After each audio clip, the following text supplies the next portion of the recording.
Rachana arts and creations presents Arogyam Dhanasampada. हे कार्यक्रमाचं दुसरं वर्ष होतं. मागच्या वर्षी देखील आपण हा कार्यक्रम केलेला.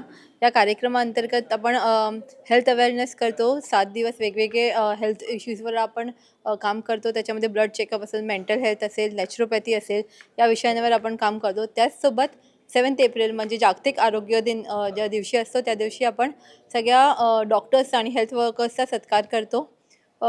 म्हणजे फक्त डॉक्टर्स आपण बोललो हेल्थ रिलेटेड तर फक्त डॉक्टर्स आपल्या डोळ्यासमोर येतात. पण तसं नसून ॲम्ब्युलन्स वर्कर असतील किंवा नर्स असतील, वॉर्ड बॉय असेल, मॉर्च्युरी मध्ये काम करणारे लोकं आहेत, टेक्निशियन्स असतात, फिजिशियन्स असतात. या सगळ्या लोकांचा आपण या माध्यमातून सत्कार करतो आणि ते एका व्यासपीठावर त्यांना घेऊन येतो. कारण का हे जे काम ते लोकं करत आहेत ते थँकलेस जॉब आहे. कारण का आपण एकदा जेव्हा हॉस्पिटलला जातो तेव्हा बघतो की पेशंट्स आजारी असतात आणि त्यांना खूप त्रास होत असतो. तर हे आपल्याला साधारण 5-10 मिनिटं पण ते बघवत नाही. पण ती लोकं पूर्ण दिवसभर तिकडे उभे राहून काम करतात, त्यांच्यासाठी काम करतात आणि मला असं वाटतं की त्यांचा सत्कार नक्कीच आपल्याला करायला हवा आणि वर्ल्ड हेल्थ डेच्या माध्यमातनं जास्तीत जास्त लोकांपर्यंत हा मेसेज पोहोचायला पाहिजे की आपण मेंटल आणि फिजिकल दोन्हीही स्वस्थ राहायला पाहिजे.